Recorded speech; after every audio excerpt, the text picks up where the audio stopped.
A very pleasant good morning, good afternoon, and good evening.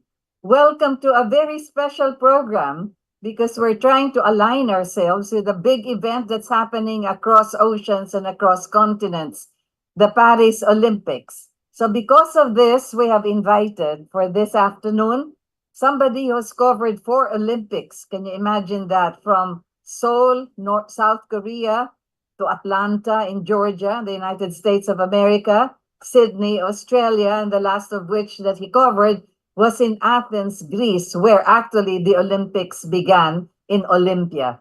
We are doing this in the event that many of you will be watching the different sports. We have a big contingent there from our Filipino athletes, and there was the opening yesterday.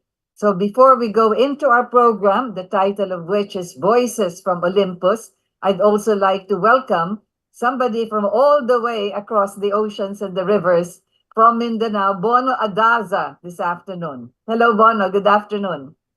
Good day, Rita and Freddie. Yes, Bono. All Yes. our friends all over the world who should have a glimpse of Olympus. Exactly. So we will go into the details of why we are doing this as far as the Olympic Games are concerned. But I'd like to open our program, at least for a few minutes before we start, on something more serious than the Paris Olympics, because we have a lady who has been in and out of the hospital, but who did her best to be able to perform at daybreak for the opening of the Olympic Games. So here is the singer and one outstanding person who stood there for the Paris Olympics, Celine Dion. Le ciel bleu sur nous peut s'effondrer et la terre peut bien s'écrouler. Peu m'importe si tu m'aimes, je m'en fous du monde entier. Tant que l'amour inondera mes matins, tant que mon corps frémira sous tes mains, peu m'importe les problèmes, mon amour, puisque tu m'aimes.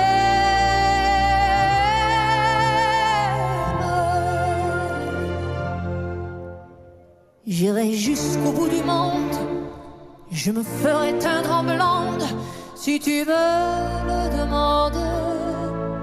J'irai décrocher la lune, j'irai voler la fortune si tu me la demandes. Je renierai ma patrie, je renierai mes amis si tu me le demandes.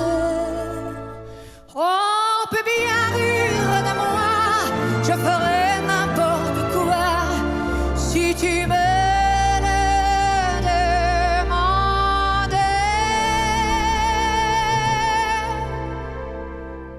Si un jour la vie t'arrache à moi, si tu me... Okay, so that's a portion of the opening song for the Paris Olympics, sung for us by Celine Dion. Many of you who saw her images and her photographs earlier, just the past weeks ago, and of course the illness that has actually affected her physically. But look, she has done a miracle. as far as that is concerned. So you could listen to this on YouTube and on several other television stations. But for now, as I've said, Bono, we're welcoming one of those outstanding individuals, my good partner, Freddy Abando, who has covered, as I've said, 4 Olympics. Imagine, Bono, to be actually there. Tayo, we just watched sa television or yan, ganon, in the past. Pero ito, when he started already in the sports department of the government television channel, he covered first in Seoul and then Atlanta and then Sydney and Athens. So Freddy, anong pakiramdam? How did you feel the first time you were going to cover the Olympics? Well, it was overwhelming because overwhelming in the sense that you have an opportunity to see the best and the brightest of all the athletes from all over the world. And then you see our very own athletes do their work in terms of having prepared for the Olympics, and now they are there in the thick of the action to bring honor and glory for the country by winning gold medals in several events. Of course, if you look at the track record of the Philippines in the Olympic Games starting in Seoul, it has been very difficult to win one. And it was only one particular bronze medal, that was won in Seoul.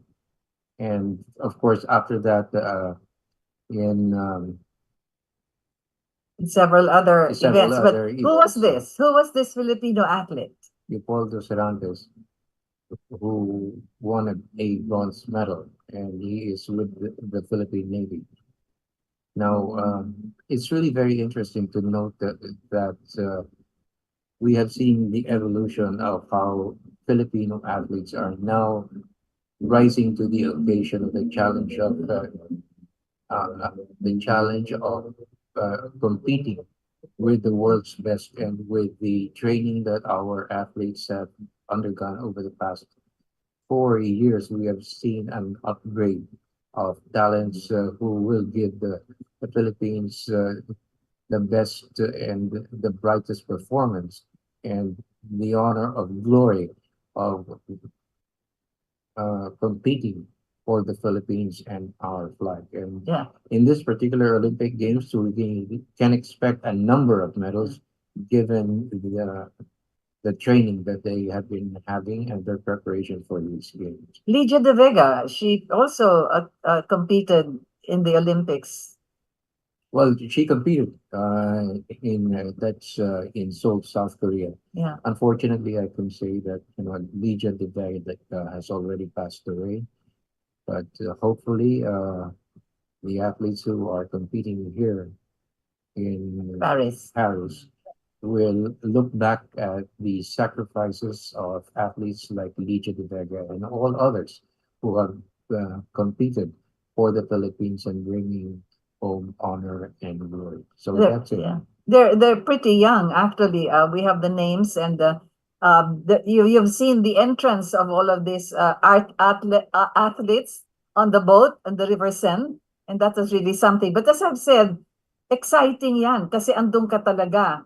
So among the different sports that you covered sa Olympics, actually, hindi naman lahat yan pinasukan ng ating mga Filipino athletes. You had the track and field, you had athletics, andyan na yung mga pole vault, etc. Alin ang pinaka-exciting sa'yo, Freddy? Well, athletics is a very challenging coverage, knowing that you talk of events. There is also track and field, or athletics and swimming. I mean, there are so many opportunities really for ordinary people to view the competition and how our athletes gave their best in the past and how they will perform again now Pero believe ako sa'yo, Freddy, because you practically know the names of all of this, lalo na dun sa, anong tawag nito, sa relay, sa running, the difficult African names and all, memoryado mo na lahat yon. But all of this, and then as I've said, you've covered several, and every 4 years ito, right? Yes. Yeah, so how did you prepare for the coverage? Kasi ngayon, we have so many of them attending and doing their coverage too. But ikaw, since you were the lone voice that we could hear at the time, so how did you prepare? Well, I mean, you go to their training of the athletes, the Filipino athletes who are uh, competing for our country. And then at the same time, you talk to former athletes also who competed in the Southeast Asian Games, the Asian Games, and the Olympics in the past. So, I mean, mahirap din ang buhay ng ating mga atleta. But now we can proudly say that under the leadership of the President Ferdinand Marcos Jr., that our athletes uh, are getting the chance to have the opportunity to be winners, Yeah. given the attention given by the president. Okay, so one of the last that you've covered was the one in Athens. Wasn't that historical? I mean, to be there, actually, where it all started. The return of the Olympic Games, where it started, was really a very touching moment and experience, not only for the athletes but for the people of The world, yeah. the world, and at the same time, all of us. So I can say that uh, Athens was one experience that is so dramatic, and it makes you save memories because that's where the Olympics started. Well, okay. So, Freddie, would like to thank you. At least briefly, we were able to get an insight of how it felt to be actually there. Perhaps we could schedule another program just to go into the details of how it is to be there at the Olympic Games. Maraming salamat. Freddie Abando has joined us. He was the voice that we heard for four Olympics, as a matter of fact. So, with that, we now proceed to the voices from Olympus. Oh my goodness. What is this Olympia that we talk about? This Olympus, this mountain out there in the outskirts where they had the first games that they had in Greece. So these were professionals who had to go through very rigid training. But we're bringing these qualities now because now we're involved in so many other games, the games of politics and several others. And this is where we'd like to bring out that spirit or the voices from Olympus. Because there you could see how they trained as an individual, not as a team. So it depended on how, it was very dependent on how they excelled in their particular skill. They were, well, the entrance then was almost the same as what we have now. You had trumpeters, heralds, etc. But they were announcing the best of the best that they had. And it was such a disgrace if they lost in the Olympics. But what an honor it was, because those who won, those who achieved victory in the different competitions that they had, they were heroes for life. That was how they were treated. They had special privileges. They could sit in the front row whenever there is some event that was happening. They were free from taxes. They did not have to pay taxes. And then, of course, the crowning glory of it all was the Olympic crown, which was the olives, the olive leaf, a crown of olive leaves, which was abundant in that field surrounding Olympia. So that is where we are getting all of these voices from. And Bono, you can now comment on this, because this is the kind and the quality of the people that we need to stand as leaders, not just in the game of sports, but now especially in the game of politics. How I wish every election in this country were like the Olympics. Main problem is the qualities of those who participate in the elections fall short of the requirements of the Olympic Games. I remember very well when I was a kid at Diliman, at the UP campus, when the yardstick for student excellence is like the Olympics. There's emphasis in the traditional excellence. And that's what the Olympic demands of everybody, excellence, the honor on the level of the physical and of the mind. That's also what the Olympic means. And the training of the best, not just in sports, but in leadership. I remember these things very well because I sought to strive to reach the goals of the Olympians in my Yes. own way. Uh-huh. In my own way. I wanted to compete with them on the intellectual level, on the physical. I'm afraid I fall short there, except probably in the marathon. I'll give them a hell of a time in the marathon because I can run as fast as the marathoners, as long as the marathoners can reach. Maybe from Apari to Manila or from Davao to Cagayan de Oro.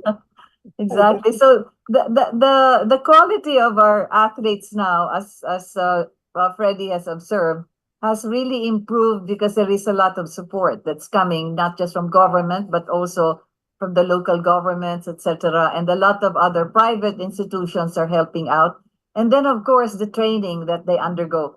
But it's amazing to know that historically many of the games that are being played now originated from Olympia, from well, 1,000 years ago. You had the pentathlon where you had the high and the long jump. You had the chariot races. Well, we don't have it anymore. Then you have the javelin, the discus throwing, the running, the wrestling, and the wrestling not, was combined even with boxing. That was the culmination of the games then, and that's what we have today, even in Olympic competitions. You have the spear throwing, but then here you have the pole vaults, etc., and all of this, and then the foot race and the sprints and so forth. So, ganun din. Whatever they had then has been improved, and many of them have been also now part of the athletics, sabi nga ni Freddie, and that's now being performed. But as you said, Bono, it is the voice of Olympus that we have to look into. We are going to have elections in 2025. We just finished a State of the Nation address of our junior president, but there is much to be desired as far as the composition of the leadership of our country is concerned, so that let us try to parallel, at least as best as we could, the qualities of a good Olympus player then and now, the qualities, as you said, of excellence, that we can elevate the quality of our politicians to such a level. Is this possible at all, Bono? Yeah, possible because in the past, Rita, from Manuel L. Quezon to Ferdinand Marcos, politics in this country is like an Olympics game. The guys who ran for president had the highest qualities desired of leaders. Manuel L. Quezon. And then after Manuel L. Quezon, there's Jose P. Laurel, even if he was president during the Japanese occupation. And then after the Japanese occupation, the competitors were Manuel Acuña Rojas and Sirius Mena Sr.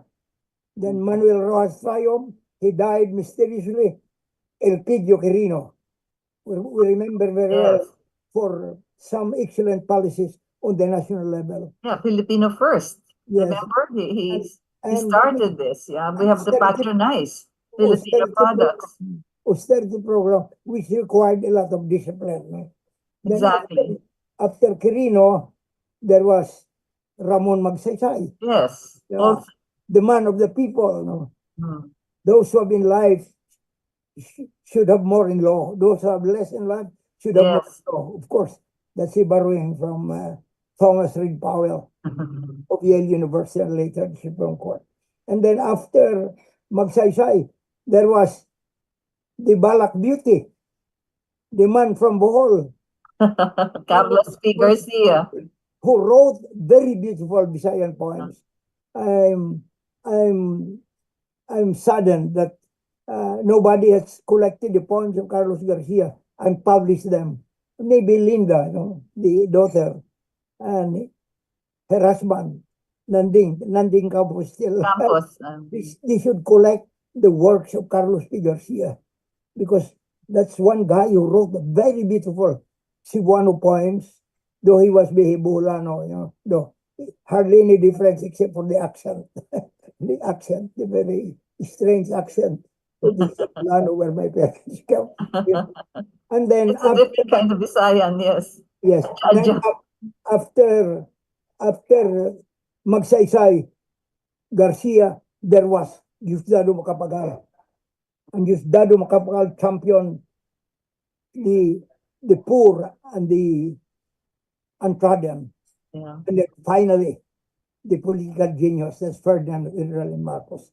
I Yeah. opposed him so hard, but we Yeah. were friends through the years. And until now, Rita, I have the highest respect for Marcos. And in my last article in my Facebook, in my Facebook account, I said very clearly, repeating what I've written in my book, Leader from Marcos to Arroyo, that the best president in this country is Ferdinand Marcos because he had the vision, he had the blueprint, he had discipline, except that in the last remaining years of his life, something deserted him for several reasons, lupus among others.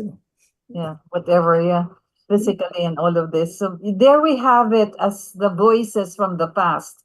And it seems that it stopped somewhere. So It stopped- you said Stop with with Marcos. Ferdinand Edelin Marcos. Now I go back much farther than that in history. That's why we call it the voices from Olympus. I Yes. just want to cite out because I was doing some research about those who competed because this was really a big event as far as the Greeks were concerned, a very big event, a religious spectacle, as a matter of fact. There were offerings of sacrifices and incantations given to the gods, to Zeus, to Neptune, to Poseidon, all of this to invoke the qualities of leadership and of greatness from the gods to be able to contaminate those who were competing in the games. But above all of this, they had the most prized qualities of perfection. They had to perfect themselves, not just physically, but they had to do this not just with their performance, but also with the highest expression of the virtues of beauty and goodness. This is what is written as far as the spirit of Olympia is concerned. The qualities, the highest expressions of the virtues of beauty and goodness. We don't even have that. When you speak of those who would want to attempt to climb up the Mount of Olympia and lead the people for I don't know where, for I don't know what, So there it was that you had this spectacle of all of these events. And as I've said, they were considered, when they win, after competing, they were considered heroes for life. What do we have today when they win a competition against other politicians? Oh my goodness. Do they deserve an olive branch around their heads? What crown is it that they another quotation that I got from the research that I was doing is, well, they also had sponsors in the sense that in their training, for instance, some of the leaders and the politicians at the time would help uh, give allowances not to the athletes, not to those who were competing, but to those who were training, those who were educating them. But yung sa training nila, yun. Because, eto naman, I quoted this from what they wrote about it at the time. You will win because of your skills and the quality of your being a great person. You will win, not with money. Oh, ang ganda, no?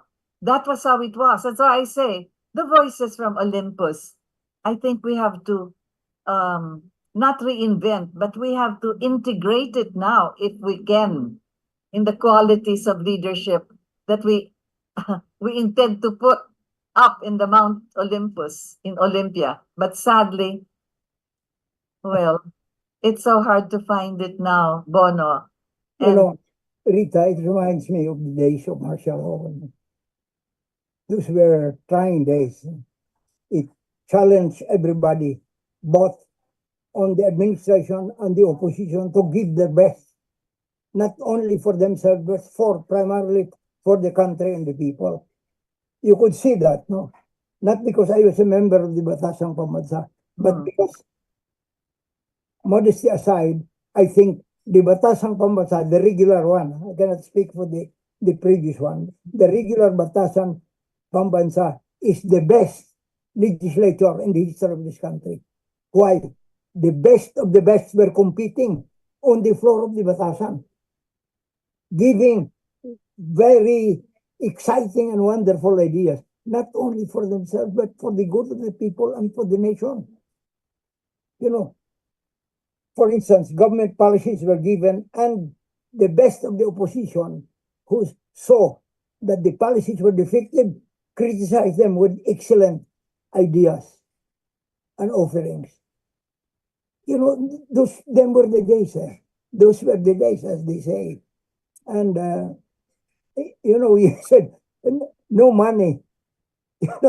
I don't like to praise myself, but in the election, you win because of your skills yeah, I and can your only speak brilliance on and my not with experience. money. It's a Mindanao quotation from Olympus, yes. had 22 had provinces at the time. I was the only opposition survivor in Mindanao. No money, no organization, no councilor, no mayor, no nothing, except the people who, as judges in the Olympic Games, that it was, found who was the best of the best in the end. Exactly. So much, yeah, so much of what we have today in our system of governance, in many of these institutions that we have, come from the Greeks. That is why I'm saying that if only the voices from then, from Olympus, would infiltrate and be internalized today. For instance, you know, they believed that the ideal life would be one that was spent in the pursuit of excellence in all things and the goodness of the man himself. Imagine that. That was how they started in the early days of their governance, etc., and their choices of leadership. The goodness of the human being himself. That word goodness, Bono, parang mahirap nang hanapin ngayon, you know? When they say goodness is may bait, merong kang bait. Kung merong kang bait, if you have goodness in you, that already is the seed from which comes all the other aspects of your character. You know, Even Rita, that, we don't have that anymore in many of our leaders. what is more descriptive? Instead of bait, sira ang bait. it's it's so tragic. But me, I look forward to the future. Okay. Believe that if we work hard enough, there will be dramatic changes in this country that will bring about the excellence not only of the leaders but of our people. Because you know, but primarily the excellence should really come from the people in a developing country. As I debated with Vice President Pilais when I was reviewing for the bar examinations, because he was saying that democratization in the Philippines should come from the bottom up. I said, no, you're wrong there. Because the masses are not familiar with the qualities of excellence. You have to teach them the qualities of excellence. And that comes from the leadership level. Yes. And Pilais only smiled, not knowing that one day I will demolish his leadership under conditions of martial law. But that is it. These are the voices that I speak of today. When you had the qualities of the early Greeks when they were first forming their city-states, and the all the ideas that they had, the formation of democracy. the qualifications when they entered the Senate. They did not even have to list down what you had to be when they entered their own Senate. That was already part of what is given, that you had to be, as I've said, the one quality of goodness, of discipline, of excellence, of brilliance, and very little of ambition. Look what they did to Julius Caesar. See, when they felt that he was getting beyond what is needed of him, even though he has conquered several battles and won over several attempts in the wars, but ambition should be left at the doorstep and should not enter the Senate. And so that was it, you know. It that was the ambition that they had to kill, actually. So, well, I sometimes remember, I remember FM very well because he demonstrated what I consider the ideal of leadership. No? He did not isolate himself from the opposition. As a matter of fact, he conversed with opposition leaders and tried to find ways and means at arriving at a common ground for the evolution of national policies. I've been there and I could speak with authority because, you know, some members of the opposition who were not infected with the Olympic spirit were always telling me, where are you going to Malacanang? You are an opposition leader and Marcos is the one calling you for a conference. I said, look here, partisan politics ends after the election. After the election, we, the leaders, should join together and build the country. That's why I'm going to Malacanang. I want to talk with the president together with the other people who are there. Because that's the way to arrive at the best for our people and for our country. And I had very, very interesting conversations with the president, which I could remember. Many of them I placed in my books. very good. Yes, very And good. many of my write-ups until today, you know. Yes, that's true. It's very true, Bona. These are all historic. And Yes. for a person like myself who has covered the office of the president, you know, there was a time that I would be seated at the ceremonial hall to wait for the officials that would go inside the study room after a meeting with President Ferdinand Edwin Marcos. And then I would wait for them to come out and then do an interview. Or if I will be called inside the study room, the president would say that he just announced something, so forth, and all that. But then eventually I was asked to be at the back of the study room, Bono. So you can imagine the privilege and the honor to be just about a few feet away from where he's seated. And as you were saying, you were describing how he conversed with a lot of even those in the opposition, like you, for instance. Well, I too am witness to that. Whenever during martial law, precisely, I cannot actually write down the timeline, but in my diary, I've written down that before a decree would be issued, presidential decrees, because Congress was suspended at the time.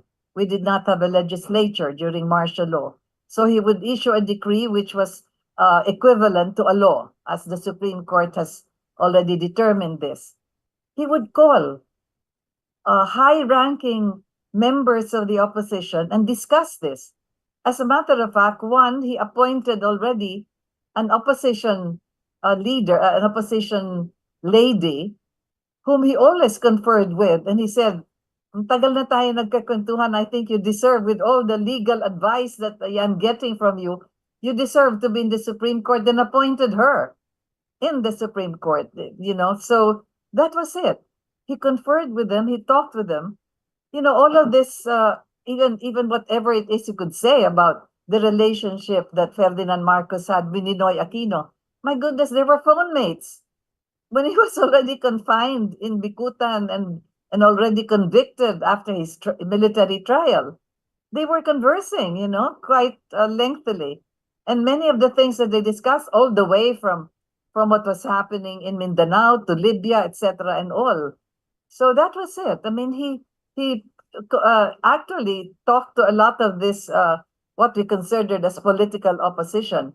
But nowadays, it seems that we don't have any colors anymore as being in the opposition or with the administration, or we don't see very much of um, of the consultation that should happen. Of course, we don't know this. I personally cannot be very categorical about this. There could be some conversations undertaken, but we have to see how this is being done. The recent example of what happened during the visit that President Jr. had in the flooded area. So he couldn't understand. Why? Can you imagine a state of calamity for the National Capital Region? 14 cities all underwater. What is this? So, and he himself quoted how much money was spent for that and had nothing else to throw his anger at except ang dami kasing basura, trash, and what was the climate change. But then again, climate change and what is this global warming, etc. Well, somebody came up with four Nobel winners from 1917 to 1920 and 22. Physicists, chemists, all of these people involved in natural sciences. And what did they say? There's no such thing as global warming. There's no such thing as, what is this? Changes in climate change. That's not anything that you can determine scientifically. It is we. It is us, the people who do not have any trees anymore, so that we don't have oxygen. That's why we're all dying and so forth. Because the advances in science and technology could be taken care of if we only knew how to balance it instead of destroying nature and balancing it with technology. We just keep on destroying, and that's it. So, Bono, So that is how it goes. We need the voices from Olympus, indeed. about Olympus, I want to share this experience with the friend. I have many experiences with him, but this one really struck me. The modesty and simplicity he presented it to me. It's a one-on-one conversation in a in a chair. No, we sat on the opposite side, made of wood and rattan. At the back of his office, there's a hallway there on the way to his bedroom. And we just sat there, and he said, Panero, you should join me for several reasons. First, we both graduated from the UP College of Law. True. And then we dream dreams for our people. And third, you're an ideologue, and so am I. And then paused for a while and said, and on top of that, we are two of a kind. I mean, that kind of admission from a president of the Philippines, so modest, so modest admission, considering that he's Upsilon Sigma Phi, like Ninoy Aquino and Doy Laurel. Yeah. And I'm a barbarian. I don't belong to any frat. I'm a barbarian from the south, barbarian from Mindanao. But for him to say that with a high degree of sincerity and modesty, Rita, you have to praise the man. It indicates some degree of excellence in character and in the mind. These are the types of leaders we should see in this country. I'm just saddened by the tragic changes of FM in the last remaining years of his life for so many reasons. One of them basically was lupus. When you're sick of lupus, it attacks your vital parts of your body. You can no longer, brilliance is likely to desert you, and even courage, yes. Because if lupus did not attack Marcos, did not infect Marcos during martial law, during EDSA, in Rile and Ramos, and we in the opposition would not have been winners. We would not have been winners, but we won because of lupus and some other reasons. I don't like to say it here, but I've written it. It was actually, a mixture of so many other events that surrounded already what happened there. Yes. Starting from the assassination of the killing of Ninoy Aquino at the tarmac, And then, of course, the flight of the capitalists and his close friends with their money getting out of the country, fearing that something would happen. And then, of course, you had the World Bank, the IMF and the World Bank trying to pressure him because there was already going to be that review of the military bases. And the ending of this would have been in 1992. And if Marcos would get reelected in 1987 and it would go all the way to 1992, the Americans are afraid that they would lose their bases. So marami ng events that happened there. And although in the book of George Shultz, Triumph and Turmoil, you have a chapter there on how he believed that he was the one who installed Corazon Aquino. But he did not categorically say anything against Marcos, that he wanted Marcos out. See, but there were many indications that they were really concerned with the bases. And that was very clear, even with the way America charged Marcos in the United States, in New York, all of this, because they wanted to keep him there. And the other reason, this is a personal observation, I didn't think they would have wanted Imelda Marcos to take over after Marcos. That was what they were more afraid of, because in many instances, they could see how this first lady is able to broker a lot of difficult foreign relation problems that we had by herself alone, even with the full delegation. I mean, like, she dealt with Mao Zedong and Chou En-lai at that time when they were not even member of the United Nations, and we did not even have the law of the sea at the in that particular instance. And Mrs. Marcos was already discussing the South China Sea with Chou En-lai.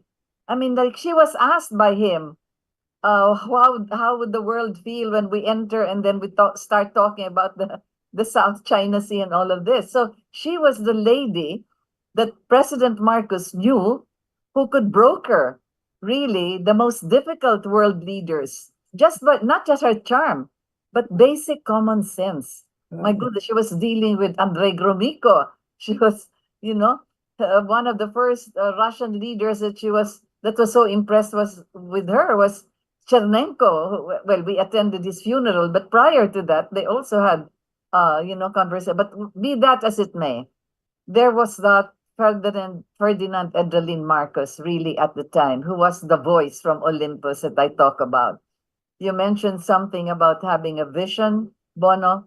I think that's exactly where our country should be at this stage, that the roadmap should already be proceeding towards a vision that may or may not have slipped my mind or my hearing at the inaugural address of Junior, although he said many things that would be summarized. I keep on repeating this. When he said, ang panaginip nyo ay panaginip ko rin. So I would want to believe that the horizon, your horizon, and our horizon that we see might be the same horizon that he sees likewise now on the third year of his administration. Rita, let me comment on what he just said. Short is absolutely wrong that he was the one who installed Corazon Aquino, because the agreement to put Corazon Aquino as president was done by two persons, and that Short is just one of them. Two persons, Filipinos, one administration and the other one the opposition. So Short was not there when the agreement was formed. I was there. The conveners group. Okay, number two. The conveners group. Yes, I have that document, Bono. Number two, Rita, no. I believe, this is my belief, I've said it before, I'm saying it again, that from Cory Aquino to Bongbong Marcos, they all pale into insignificance, not only with FM, but also with the First Lady, Imelda Romualdez Marcos. They cannot even cast a shadow, the shadow of Mrs. Marcos cast in this country. I know, because I know her personally too. Yes. But you know her more. And third, I want to share this with you and with the people who are listening to us. Because Ninoy Aquino in Boston and Marcos in Malacanang, just a year or so before How is it? Ninoy, before year or so before Ninoy came back to the Philippines, Okay. Yeah. or even less. Marcos and Ninoy had a conversation, and the late Senator Ilardi was told by Ninoy, "Hey Eddie, you listen on the connecting line," and this is what Eddie Ilardi told me. Uh, Marcos said, "Brad, you better come home." And then Ninoy said, "But why, Brad? You know, Brad," Marcos said, "I'm dying, and I want to lead the country to somebody I believe can govern the country well." So Ninoy said, "What about Imelda Anver?" "No, I cannot leave the country to Imelda Anver." There is another sentence which I don't like to mention here. I cannot leave the country to Imelda Anver, so you better go home. The problem with that guy Aquino, we were there in the United States, and he never mentioned it to us, to Doy and me. And when we left the country, in glaring headlines in the Daily Express, Imelda and Enrile could not ensure the security of Ninoy when he comes home. Okay. So I told him, "Hey, Senator Aquino," I didn't call him Ninoy. He was not my friend. No? Senator Aquino, I think if you want to go back to the Philippines, don't go back through the MIA, because you will not be safe. Go back to Mindanao, we'll keep you there. And as soon as everything is fine, we'll accompany you to Manila. Because frankly, this is how I see it. If you land in Manila this time, you're dead. That's what I told Ninoy. He just smiled. And then when Ninoy was arriving in Manila, Doy Laurel calls me, "Bon, please come to Manila because Ninoy is arriving tomorrow." "No, I'm not going there. Doy, Doy, something's going to happen in the airport tomorrow. You just be there. I'm not going to be there. I might be hit by 3 bullets." And the rest, of course, is history. No? The rest is history. Yes, indeed. I think there was a conspiracy surrounding that, and it was quite well planned in the sense that well, as we said, a lot of people have written about it. But let's get back to how we can have the voices from Olympus. Back Uh, to the I and maybe the son should learn, he should look back to the days of April. These were some of the best Olympic days in the country, despite the fact that it was in the opposition. On hindsight, and even then, I admitted the qualities of Marcos, even at the time when we were in the opposition. And I have not departed from that assessment of the man, though we differ in certain areas of policies. And I could not just join him because of what my father told me, that if wealth is lost, nothing is lost. If health is lost, something is lost. But when character is lost, everything is lost. And I told the president, Mr. and President, your character has always been opposition. I will lose my character by joining you. Because people, I know you will not give me a single centavo, but people will think that you bought me, and I allowed myself to be bought. And Marcos took me as a gentleman on my own terms. Because later in his conversations with other people, he gave a correct assessment of me to them. Some of his closest friends, like Antonio Ratisa, the Minister of Public Works. Public Works, yes. He was one of the closest to the president. And one of the most brilliant members of his cabinet.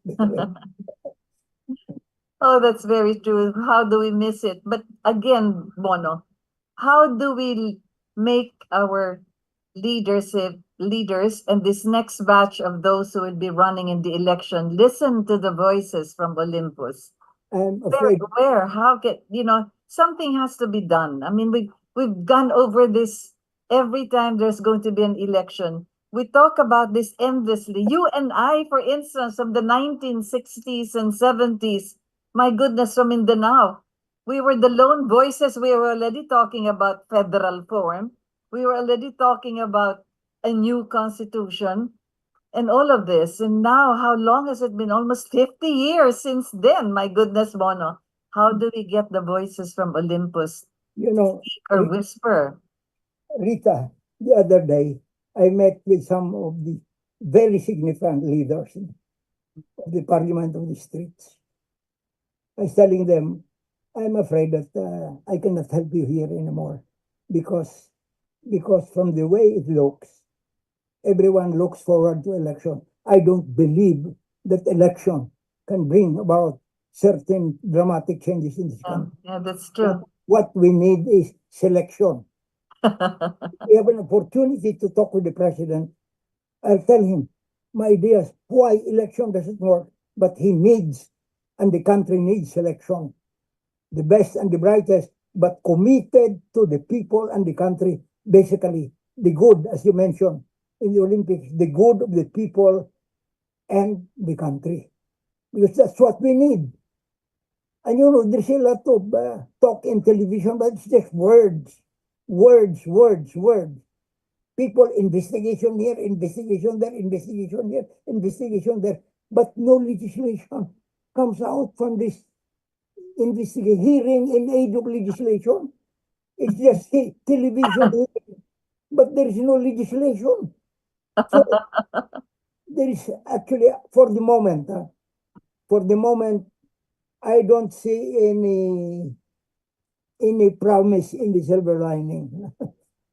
I don't see a promise, not in the in 2025 or 2028. But if the president talks to the correct people, I Excuse me. think it's not too late in the day to bring about dramatic changes in this country.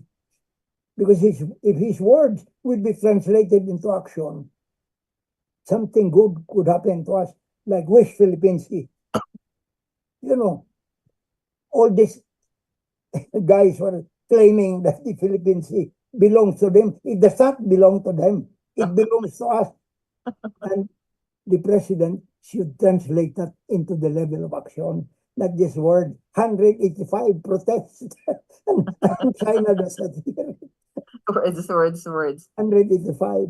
My Well, God. the latest report that we have is that there have been meetings undertaken between officials of the People's Republic of China and our government on the level of the ministers, so that they have come to an understanding that it's a status quo in the sense that there would no longer be any harassment that China's doing, and that they will at least consult each other when other things happen other than what has been agreed upon. So, I hope the Chinese observe the agreements, because the last agreement we have on Scarborough Shoal, they did not observe the agreement. I would hope that the translation would be done very well and properly, because I remember how it was when the president gave a dinner, a toast actually, at the dinner that was done in Beijing, the state dinner for the president. And he was delivering this speech, and then there was this little Chinese girl at the back who was doing the translation. And the president would talk about the land bridges that once connected Asia mainland to the Philippines, etc., etc. And this little Chinese girl at the back would say something like "Shang Shang Shang." So I said, yeah, I was wondering why is it so brief? So, we had some Chinese Red Guard with us too at the table. So I said, can you please tell me what the little Chinese girl at the back is doing with her translation? Because my president's sentence is kind of long. Marcos speaks with a long sentence, which is actually one paragraph. But the Chinese girl just goes, shang, shang, shang. It's just three Chinese words. And so he said, yeah, okay, I will listen. So apparently he wasn't listening. Then after a few seconds, he comes to me and then he says, oh, she say, please clap. So that was the translation that she was doing. And the president was so enamored by the rousing applause, because his kilometric lines were being translated with just two Chinese words, and that was, please clap. So, so that's exactly what I'm trying to get at. This is an actual event, Bono, and an actual happening. And I am witness to that. And as a matter of fact, when the president wanted to listen to his speech, and we had the recording, we had to bring it back to his room, and he was listening. My cameraman and myself were giggling at the back of the curtain, and the president was wondering, "Why are you laughing? Are you laughing at my speech?" And we couldn't control ourselves because he might notice the Chinese translator. So that was it. Anyway, I wouldn't anymore relate what happened after that, whether we got scolded or what he commented on. But that is exactly what I mean. So much is lost in the translation, and sometimes some words, just fly in the air, as the latest novel of Isabel Allende has written, "The Wind Knows My Name." So that is it.